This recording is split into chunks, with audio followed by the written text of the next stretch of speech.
तो like doctor आरती, अभी हम लोग मैरिजेस के बारे में बात कर रहे हैं, तो आपने बताया कि उसकी क्या इंपॉर्टेंस है और वाई मैरिजेस, और ये टॉपिक आपने क्यों चूज किया।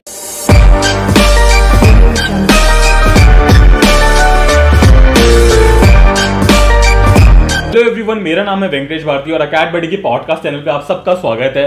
आज हम वापस से डॉक्टर आरती को अपने चैनल पर लेके आए हैं, जिसमें पहले हमने सेक्सुअलिटी एजुकेशन के ऊपर बात करी थी और आज हम बात करेंगे मैरिज, वुमेन और एम्पावरमेंट के ऊपर। तो welcome to the Acad Buddy podcast channel ma'am, और मैं आपका स्वागत करता हूं हमारे चैनल के ऊपर। Thank you so much for entertaining us once again और हमारे चैनल पे आने के लिए। Thank you so much Venkatesh, it was a pleasure last time और मुझे लगता है आज का सेशन हमारे ऑडियंस के लिए और भी ज़्यादा अच्छा रहेगा और बहुत सारी चीज़ें हमें इसमें सीखने और समझने को मिलेंगी। तो सबसे पहला क्वेश्चन मेरा आपसे यही होगा मैम कि आप अपने बारे में कुछ बताइए मेरे ऑडियंस को जो अभी नए जुड़े हैं और वो आपसे आपके बारे में कुछ नई नई चीज़ें जानना चाहते हैं कि हु आर यू और आप कैसे इस स्टेज तक, अगर आप यू आर एन गायनेकोलॉजिस्ट तो अपने बारे में कुछ, अपनी जर्नी के बारे में कुछ बताइए। So I am primarily a gynaecologist. मैंने अपना MBBS और DGU यहाँ पंडित दीनदयाल यूनिवर्सिटी रोहतक से किया था जी। उसके बाद वुमेन क्योंकि मेरी क्लाइंट थी तो मैं बहुत ज़्यादा इंटरेस्टेड हो गई वुमेन और उनकी प्रॉब्लम्स को लेकर, जिसके चलते मैंने इग्नू से एक डिप्लोमा कोर्स किया वुमेन एम्पावरमेंट एंड डेवलपमेंट के ऊपर। उसके अलावा I am also relationship counsellor, sex educator and transformation coach. तो मेरे पास बहुत सारे कपल्स भी आते हैं और यंग लोग भी आते हैं जो कि काउंसलिंग के लिए आते हैं जी। तो यही मेरी फील्ड का काम है जिसको मैं बहुत इंजॉय करती हूँ। तो आई थिंक मतलब you are really enjoying your job, right? उसके अलावा कुछ बताना चाहे अपने बारे में, लाइक गायनेकोलॉजिस्ट बनने का सफर कैसा था और कैसे आपके दिमाग में आया कि एक गायनेकोलॉजिस्ट ही बनना है, why not a BDS like business dentist नहीं बन सकते आप? मैंने सच बताऊं तो वेंकटेश ऐसे नहीं सोचा था कि मैं गायनेकोलॉजिस्ट बनूंगी, but I think destiny plays a role. उसको जहाँ आपको पहुँचाना होता है वो कुछ ना कुछ सर्कमस्टांसेस ऐसे बन जाते हैं। But now that I am dealing with problems, health problems and other problems of women, I find the job very stimulating, very satisfying, also challenging. अगर मैं मानूँ कि जैसे कि लड़कियों को कहा जाता है कि टीचिंग की जॉब कर लो तो ज्यादा बेटर है, तो MBBS में ऐसा कुछ होता है गायनेकोलॉजिस्ट बन जाओ लड़कियों के लिए? देखो थोड़ा सा एक माइंडसेट तो है, स्पेशली नॉर्थ इंडिया में हमारे यहाँ पे मेल गायनेकोलॉजिस्ट इतने ज्यादा नहीं है, but if you move towards the south and you move towards the east, तो बंगाल में और south side there are lot of male gynaecologist. तो हमारी बेल्ट में थोड़ा सा फीमेल्स का ये रहता है कि गायनेकोलॉजिस्ट बन जाए, बाकी जबकि पूरे इंडिया में ऐसा नहीं है। एज अ गायनेकोलॉजिस्ट मैं आपसे एक क्वेश्चन पूछना चाहूँगा, ये out of the box question है कि फीमेल्स को अनकंफर्टेबल नहीं होता like with the male gynaecologist and all? देखिए थोड़ा बहुत मैं फिर वही बता रही हूँ, नॉर्थ इंडिया में women have very little exposure जी, तो उनको कई बार ऐसा लगता है जी, ठीक है। बट मुझे लगता है कि डॉक्टर पर से डॉक्टर होता है, उसका कोई जेंडर नहीं होता, right? And as a patient ही हम उनको ट्रीट करते हैं। और जो गायनेकोलॉजिस्ट होते हैं male doctors, they develop a sensitivity and compassion over time, ताकि वो अपनी फीमेल क्लाइंट्स के साथ एक बहुत अच्छा रैपो बिल्ड कर सके। ओके, सो डॉक्टर आरती, जैसे कि आपको पता है आज का हमारा जो टॉपिक है वो मैरिज, वुमेन और एम्पावरमेंट के ऊपर है, तो मैं आपसे एक सवाल पूछना चाहूँगा और मेरा पहला सवाल होगा इस पॉडकास्ट सेशन का कि व्हाई मैरिजेस? मैं इसको दो पार्ट्स में कहूँगी, why marriages and why me talking on marriages. तो being a gynaecologist I am dealing with female sexuality, और इंडिया में अभी भी फीमेल सेक्सुअलिटी बहुत सारी तौर पे मैरिज के अंदर ही प्रैक्टिस की जाती है। तो मेरे पास बहुत सारी यंग गर्ल्स भी आती हैं, जैसे 18-20 साल की लड़कियां जिनकी शादी कर दी गई है, या कई बार ऐसे केसेस आते हैं कि गर्ल्स के ऊपर प्रेशर है स्पेशली मेल बेबी पैदा करने का, या आते ही उनके ऊपर हो जाता है कि इनफर्टिलिटी ना हो जाए, आप अभी से बच्चा पैदा करके दे दें। या कई बार मेरे पास ऐसे भी केसेस आते हैं जहाँ पे हस्बैंड वाइफ काफ़ी समय से कपल है, बट फिर भी मेल कॉन्ट्रासेप्शन का अपने ऊपर कोई भी जिम्मेदारी नहीं लेता और ये मान के चलता है कि ये फीमेल की जिम्मेदारी है।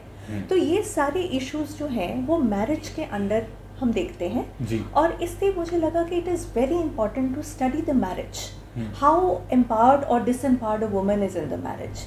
तो आज के इस टॉपिक पे जब आपने मुझे बात कही तो it was a wonderful opportunity for me to give some education to the society about how a woman perceives the marriage and how her sexuality comes into play in the marriage. Okay. तो marriages का जो role है आज के ज़माने में किस हद तक है और कैसे है, मैं आपसे जानना चाहूँगा। देखिए मैरिज एक बहुत ही खूबसूरत इंस्टीट्यूशन है, but at the end of the day it is a man made institution. तो ऐसा नहीं है कि परमात्मा ने ऊपर से डिक्री की कि ऐसे सबकी शादी होगी। It is a man made institution.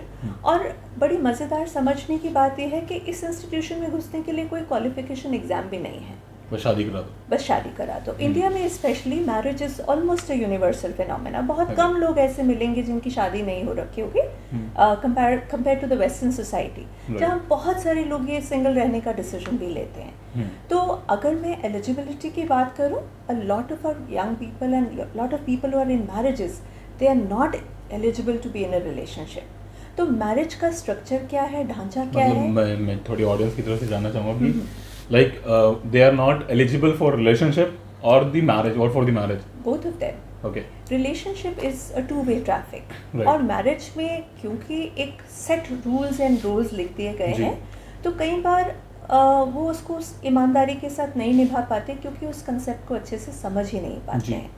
तो मैरिज क्या है, इससे उसको स्टडी करना बहुत बहुत इम्पोर्टेंट है। तो लाइक डॉक्टर आरती, अभी हम लोग मैरिजेस के बारे में बात कर रहे हैं, तो आपने बताया कि उसकी क्या इंपॉर्टेंस है और वाई मैरिजेस, और ये टॉपिक आपने क्यों चूज़ किया। आजकल एक बहुत ट्रेंड है कि ओपन मैरिज रिलेशनशिप करना ज़रूरी हो गया, बहुत लोग करते भी हैं, एक ट्रेंड सा चल रहा है, तो उसके बारे में आप कुछ बताना चाहेंगे? देखिए, ऐसा है, सेक्सुअलिटी लोग बहुत सारी फॉर्म्स में प्रैक्टिस करते हैं जी। Marriage, monogamous heterosexual relationship is the most common type of marriage that we are seeing in the society. But जहाँ पे लोग थोड़ा फ्लेवर चाहते हैं या डिफरेंट पार्टनर्स को इंट्रोड्यूस करके डिफरेंट एक्सपीरियंस लेना चाहते हैं, तो ओपन मैरिजेस का कॉन्सेप्ट उसमें आ गया है। But it is a very very difficult thing to sustain because human emotions like jealousy they play a very major part, especially जब आप इंटीमेट रिलेशनशिप में होते हैं, तो अपना पार्टनर शेयर कर पाना is not a easy job. और ऐसा लगता है कि ओपन रिलेशनशिप में कोई किसी के साथ भी जाकर इंटीमेट हो सकता है, ऐसा होता नहीं है।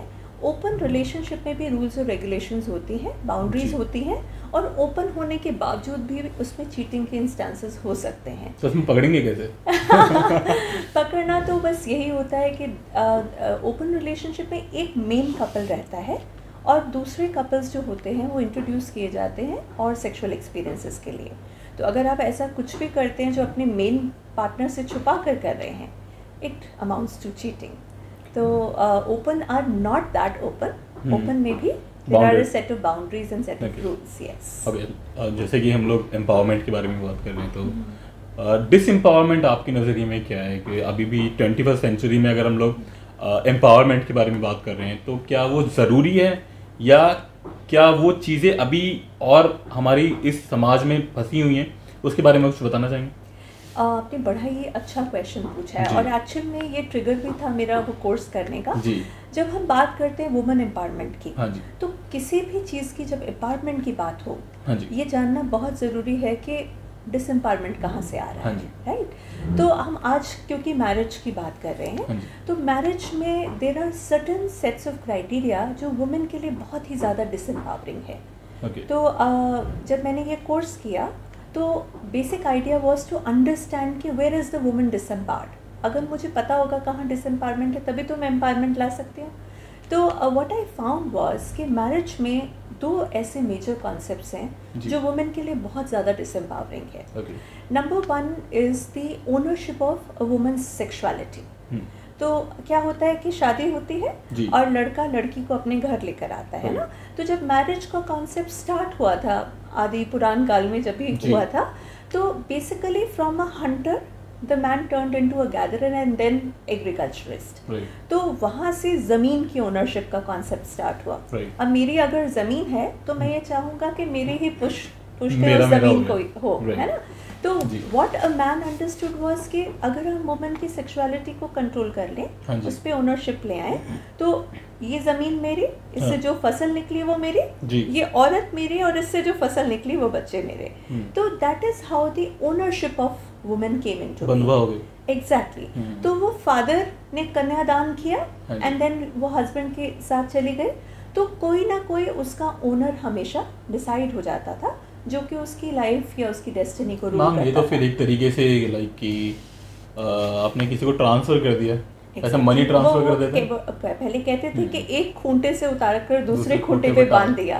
तो बेसिकली वो जो ओनरशिप का कॉन्सेप्ट एक खूंटे से दूसरे खूंटे वाला है, it comes to that only. तो इसमें women is not given the she is not holding the reins of her own sexuality. Even 21st century में भी ये सब चीजें नहीं बदली है मैम। देखिए अभी भी I am seeing a lot of rural patients जी। मेट्रोपोल्स में तो अभी थोड़ा सा चेंज आने लग गया है, बट जो रूरल बैकग्राउंड है वहाँ गर्ल्स की ग्रूमिंग ही शादी के लिए की जा रही है जी। तो marriage is virtually occupation for these girls, तो वहाँ पे ओनरशिप का कॉन्सेप्ट अभी भी वैसे का वैसा ही चल रहा है। जैसे मैंने भी कहीं पढ़ा था फैक्ट बेसिस पे कि लव मैरिज ज़्यादा एनकरेज करी जा रही है 21st सेंचुरी के अंदर, लेकिन अरेंज मैरिजेस कम हो रही हैं। देखो मैं पहले हम ओनरशिप और उसकी बात करके मैं फिर इस पॉइंट पे हम बाद में आएंगे वेंकटेश, क्योंकि ये भी अपने आप में एक बहुत ही खूबसूरत टॉपिक है जिस पे हम बात करें। सेकंड जो डिसएम्पावरिंग चीज़ वुमेन के लिए हुई कि उसको उसकी बायोलॉजी में ट्रैप कर दिया गया, इन दिस सेंस कि क्योंकि औरत बच्चा पैदा कर सकती है और 9 महीने बच्चा जब पेट में होता है मदर कन्फाइन होती है, फिर 6 महीने एक्सक्लूसिव ब्रेस्ट फीडिंग है, और फिर जब तक बच्चा स्कूल नहीं जाना शुरू होता तो वो जनरली मदर उसका प्राइमरी केयर गिवर होती है। बट आप ये सोचें ना कि लाइफ के वो 3 से 6 साल, मतलब एक बच्चा या 2 बच्चा के लिए वो सारी ज़िंदगी घर के कामों में ट्रैप हो जाती है। ठीक है, तो ये जो उसकी बायोलॉजी में उसको ट्रैप करने की वो है, that is a very very disempowering phenomena. एक चीज़ तो ये होगी, और कोई और चीज़ कोई मतलब कि कहाँ लड़कियां बताया कि ओनरशिप मैरिज में, और सेकंड जो बायोलॉजी में ट्रैपिंग है हमारी कि वो मदर है, घर पे रहेगी, बच्चे पैदा करेगी, आदमी घर बाहर जाके काम करेगा, तो सेक्सुअल डिवीजन ऑफ लेबर भी वहाँ पे हो गया कि ये काम औरतों के हैं और ये काम आदमियों के हैं। एक चीज़ और मैं इसमें पूछना चाहूँगा, एक अलग क्वेश्चन है कि लेकिन अभी आज के टाइम में 21st सेंचुरी में देखा गया कि औरतें आदमियों को ज़्यादा डाइवोर्स देती हैं और आदमी कम देते हैं। ये फैक्ट है। देखो फैक्ट इसलिए है क्योंकि औरतें फाइनेंशियली इंडिपेंडेंट होने लगी हैं, पहले उनके पास चॉइस नहीं थी जी। और जितने भी रिलेशनशिप्स जिसमें वुमेन थी वो नीड बेस्ड रिलेशनशिप्स थे कि सोशल सिक्योरिटी के लिए, इकोनॉमिक सिक्योरिटी के लिए और फिजिकल सिक्योरिटी के लिए एक औरत एक आदमी से शादी करती थी। और कई बार आप देखते हैं हमारे बड़ों में भी कई बार शादियां उतनी खुशगवार नहीं हैं, फिर भी 40-40, 50-50 साल लोग साथ में रहते थे क्योंकि कोई एस्केप नहीं था, क्योंकि लेडीज़ के पास फाइनेंशियल इंडिपेंडेंस नहीं थी। अब more and more women are becoming independent and they have more and more choices. तो जहाँ पे शादियाँ टॉक्सिक हैं, जहाँ पे रिलेशनशिप किसी भी तरह से वायलेंट है, चाहे वो मेंटल अब्यूज़ है, चाहे फिजिकल टॉर्चर है, चाहे फाइनेंशियल अब्यूज़ है, तो ladies are calling quits to such relationships. तो प्लस डेफिनेटली थोड़ा सा ये भी है कि जो यूथ का टॉलरेंस लेवल है, जो ability to compromise and adjust है, that has gone down very very much. जैसे कि आपने बात करी कि लाइक ऑनरशिप होती है मैरिज के अंदर, तो मैं एक चीज़ आपसे पूछता हूँ कि मैरिज का ओरिजिन ही कहाँ से था, मतलब कहाँ से शुरुआत हुई? देखिए मैं आपसे बता रही थी पहले जो मैरिज का कॉन्सेप्ट था जी, पहले women and men used to practice sexuality in the open, जैसे आपने ओपन मैरिजेस की बात की। कम्युनिटी में जिसको जिसके साथ जाना होता था, it was sex was a need and that need was fulfilled. जैसे जैसे हम हंटर से गैदरर से एग्रीकल्चरिस्ट बने, वहाँ पे जाके कॉन्सेप्ट बदलना शुरू हुआ। कम्युनिटी का कंसेप्ट, इंडिविजुअलिटी का कंसेप्ट, ओनरशिप का कंसेप्ट वहाँ से आया। तो फाइनली एक अगर हम देखें तो इट्स अ ब्यूटीफुल अरेंजमेंट। एक चीज़ मैं से पूछना चाहूँगा, मतलब कि ओनरशिप सिर्फ वुमेन के ऊपर क्यों आई, मेन के ऊपर क्यों नहीं? क्योंकि ओनरशिप वुमेन के ऊपर इसलिए आए क्योंकि बच्चा पैदा करने की कैपेसिटी वुमेन की है। जैसे ज़मीन उपजाऊ है उसी तरह औरत उपजाऊ है, तो हड़पना तो वही चाहेगा ना जो उपजाऊ होगा, किसान ही हड़पना चाहेगा। Exactly getting it. हाँ जी, तो औरत अपनी फर्टिलिटी की वजह से ओनरशिप की उसमें दायरे में आ गई कि ये मैं आपको ओन करता हूँ। हाँ, क्योंकि अब देखिए अब कम्युनिटी में अगर आप औरत रन कर रही है जैसे कि पहले था, तो किसी को ये नहीं पता कि बच्चा किसका है, तो सिंस द लैंड वाज वो मेरा, मैं, ईगो, ओनर, तो वहाँ से ओनरशिप का कॉन्सेप्ट आया। मतलब कि जैसे कि अगर आपके पास मेरा बच्चा है तो मैं आपका ऑनर हो गया, राइट? तो ये तो मैं आपका ऑनर हूँ, आप किसी और के साथ सेक्स प्रैक्टिस नहीं कर रहे, इसलिए मैं श्योर हूँ कि जो बच्चा है वो मेरा ही है। अदरवाइज कौन बता सकता है कि बच्चा किसका है? तो एक चीज़ और मैं इसमें पूछना चाहूँगा कि जैसे कि लैंड ऑनर्स होते हैं और वुमेन ऑनर्स हो गए, इसमें क्या डिफरेंस है? वुमेन ऑनर्स मतलब लाइक ऑनरशिप की जो बात है, बात तो वही है ना कि वुमेन का कहीं ना कहीं इस तौर पे ऑब्जेक्टिफिकेशन है ना। अगर आप इक्वल्स की तरह नहीं रह रहे, चलिए उसमें कोई बुराई नहीं है कि अगर वुमेन अपनी सेक्सुअलिटी टेबल पर लेकर आ रही है और बच्चे भी पैदा करें। मैरिज का एक one of the principles of marriage is procreation, marriage सिर्फ बच्चे पैदा करने के लिए नहीं है, कंपेनियनशिप के लिए है, प्रोक्रिएशन के लिए है, स्पिरिचुअल प्रोग्रेस के लिए है। तीनों चीज़ें इंपॉर्टेंट है मैरिज में। बट अगर हम उसी को प्राइमरी गोल बनाएं तो जो कपल्स इनफर्टाइल हैं, जिनके पास बच्चे नहीं हैं, इसका मतलब तो उनकी मैरिज बिल्कुल जीरो, नल एंड वॉइड हो गई। तो अभी भी कॉन्सेप्ट तो यही है कि जहाँ बच्चे नहीं हैं ऐसी मैरिजेस को सोसाइटी बहुत ज़्यादा तवज्जो नहीं देती है, और उन कपल्स को भी लगता है कि हमारा जैसे लाइफ का कोई गोल चला गया, जबकि marriage is for companionship, marriage is for spiritual progress also. तो जैसे कि मैरिजेस की बात कर रहे हैं हम लोग, तो इसमें मैं एक चीज़ पूछना चाहूँगा आपसे, लाइक कि जो इंटीमेसी है वो इक्वल्स के बीच में ही होनी चाहिए या नहीं है? देखिए वही मैं बता रही हूँ, जब मैंने कह दिया आपसे कि एक ओनरशिप का कॉन्सेप्ट है, तो इसका मतलब तो मालिक और गुलाम का कॉन्सेप्ट है, और इंटीमेसी तो हमेशा बराबर के लोगों में हो सकती है।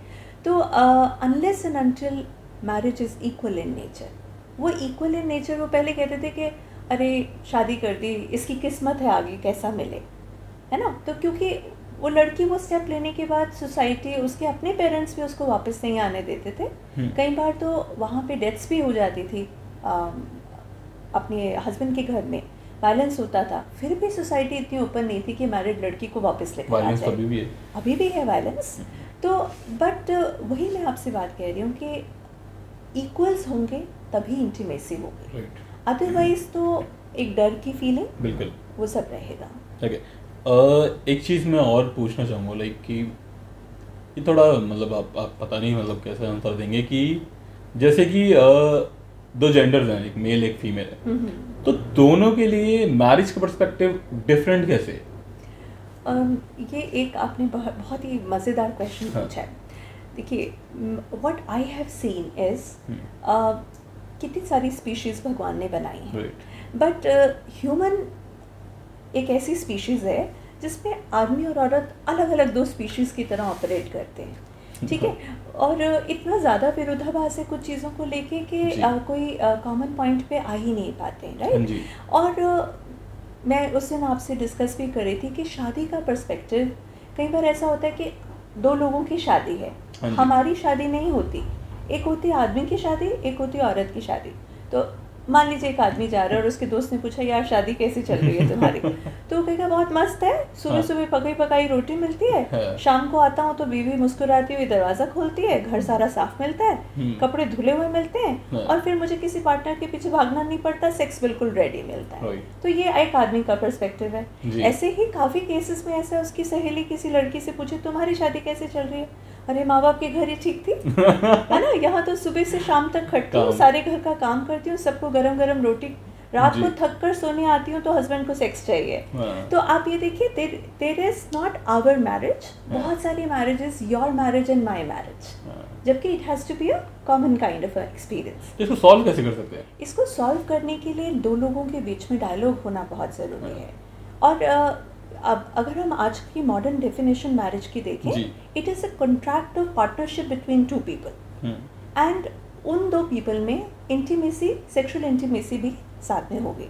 अभी जो हमारी डेफिनेशन चल रही है उसमें लिखा है कि जनरली द ऑपोजिट सेक्स, तो इसके ऊपर भी आजकल डिबेट चल रही है कि ऑपोजिट सेक्स वर्ड हटाया जाए और मैरिज को सेक्स से ना जोड़कर बिटवीन टू पीपल या टू पर्सन्स किया जाए, है ना। तो it is a contract between two people.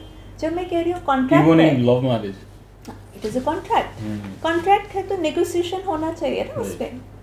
तो कोई सेट रूल्स नहीं होने चाहिए। दो लोग अगर मैरिज में तो वो अपने लिए डिसाइड करेंगे कि उनके लिए राइट क्या है या रॉन्ग क्या है जी।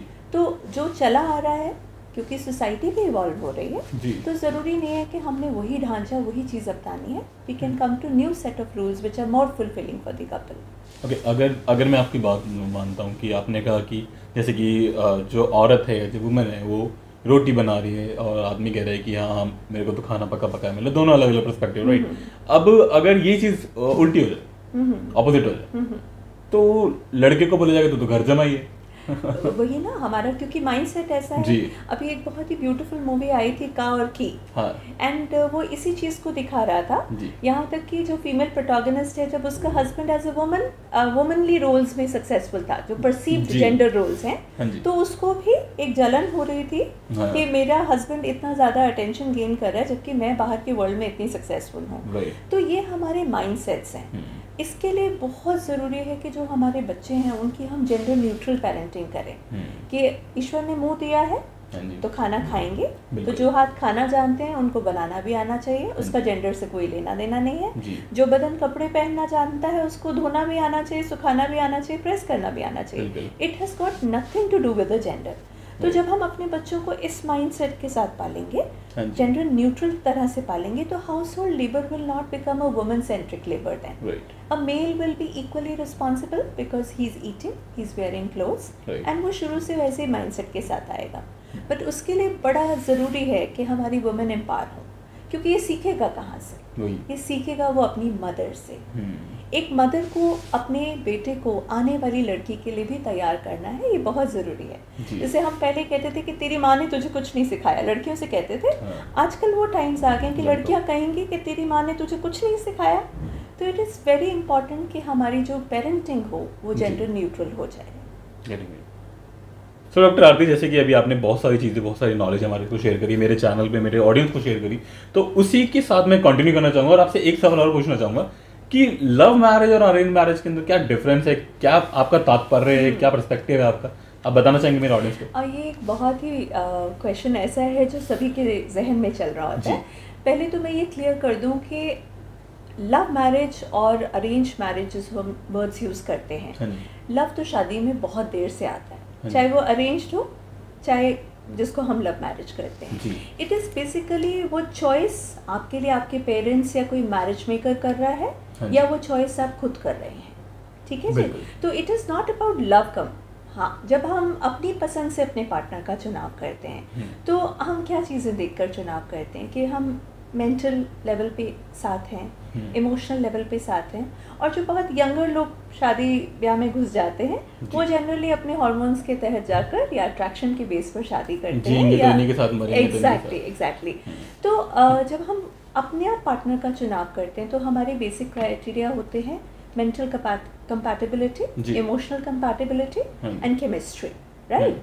जबकि जब अरेंज मैरिज हम करते हैं तो हमारे पेरेंट्स वो सारे पैरामीटर्स को चेक करते हैं जो कि नॉर्मल वर्ल्ड में सर्वाइवल के लिए ज़रूरी हैं, कि सोशल स्टैंडिंग क्या है, कल्चर कैसा है, और फाइनेंशियल स्टेटस क्या है सामने वाली पार्टी का, would he be a good provider for the family. तो लड़की के लिए नहीं करते?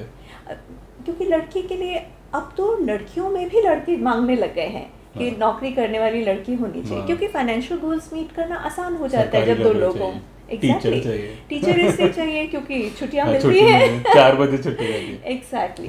तो ये दोनों तरफ से है। तो एक्चुअल में देखा जाए तो शादी में सारी चीज़ें ही इम्पॉर्टेंट है। You require chemistry, you require emotional and mental understanding, और इसके अलावा टेबल पे खाना मस्त है, सिर पे छत मस्त है, बिजली का बिल देना बड़ा ज़रूरी है। और पेरेंट्स जब देखते हैं जनरली सेम कल्चर में देखते हैं। उसका रीज़न ये है क्योंकि कॉमन चीज़ हमारी जो चलती है सब में वो है किचन। कहना बहुत आसान है, पर जब घर में खाना आपकी पसंद, मम्मी के हाथ के परांठे या मम्मी के हाथ की सब्ज़ी, वो तभी होगी जब आप उसी कम्युनिटी में लड़के आएगी। पर आजकल मुझे लगता है कि वो भी इम्पोर्टेंट नहीं है, क्योंकि आजकल जोमेटो और स्विगी का ज़माना है। मेरे को पता क्या लगता है, मेरे को ऐसा लगता है कि मतलब इसलिए नहीं है कि सेम किचन हो। मेरे को ऐसा लगता है कि अपनी कम्युनिटी को प्रमोट करने के लिए थोड़ा वो भी रहता है अपनी कम्युनिटी की। देखिए, सिर्फ किचन की बात नहीं है, किचन तो रोज़मर्रा की ऐसी जगह है जहाँ पे आपका क्लैश हो सकता है। इसके अलावा आपके रिचुअल्स, रिश्तेदार कब मिलते हैं, जब कोई त्योहार हो, शादी हो, ब्याह हो। तो अगर आपके अपनी कम्युनिटी का पार्टनर होता है तो उनमें जेल करना इजी होता है और डिफरेंसेस कम होते हैं। तो इसलिए पेरेंट्स, मतलब वो जितने कॉमन फैक्टर्स होते हैं जब अरेंज मैचेस देखे जाते हैं तो कॉमन फैक्टर्स की तरफ देखा जाता है। बट अगर दो लोगों को आपस में एक दूसरे को पसंद आ जाते हैं, केमिस्ट्री है, अंडरस्टैंडिंग है, तो मुझे लगता है कि ये चीज़ें बेटर रहती हैं कि अगर आप क्रॉस कल्चरल मैच करें। क्योंकि आप ऐसे में टॉलरेंस सीखते हैं, एक्सेप्टेंस सीखते हैं दूसरी कम्युनिटीज़ के प्रति, और फिर वही चीज़ें आप अपने बच्चों को भी वो ओपननेस का भाव देते हैं। तो वो क्लोज्ड माइंडसेट से बच्चे भी ओपन माइंडसेट की तरफ आ जाते हैं। आप देखेंगे जिन फैमिलीज़ में अच्छी शादियाँ चल रही हैं और क्रॉस कल्चरल मैरिज हुई है, तो आगे बच्चे भी दूसरी कम्युनिटीज़ के पार्टनर्स लाते हैं, and it becomes a very exciting mix. और एज ए साइंटिस्ट तो मैं ये भी कहूँगी कि आपके जीन पूल के लिए बहुत अच्छा है कि अगर आप दूसरे कल्चर्स में या दूसरे ट्रेडिशंस रिलीजन्स में मैरिज करें। ये भेड़ चाल नहीं? किस तरह की? मतलब कि जैसा रिचुअल है उस रिचुअल पे हम लोग चलते रहते हैं, मतलब ये जो कट्टर पिताजी होते हैं। हाँ देखो, वो मैं फिर वही कह रही हूँ, मैं तो हमेशा से ट्रेडिशन और माइंडसेट्स के खिलाफ हूँ। क्योंकि रूल्स, आप आज की सोसाइटी के हिसाब से रूल्स को भी इवॉल्व होना बहुत ज़रूरी है। पहले सोसाइटी को, उस समय वो सोसाइटी की ज़रूरत थी क्योंकि society was divided according to the labour the kind. जैसे ब्राह्मण थे तो उनका काम पढ़ना या वेद पुराण को देखना, पूजा वगैरह कराना था। क्षत्रिय थे तो उनका काम एग्रीकल्चर या वॉर्स में जाना था। आजकल सोसाइटी इज़ चेंजिंग, तो हमारे उस हिसाब से जो सोसाइटी की कल्चर्स हैं, जो रिचुअल्स एंड ट्रेडिशंस हैं, उनको भी चेंज होना बहुत ज़रूरी है।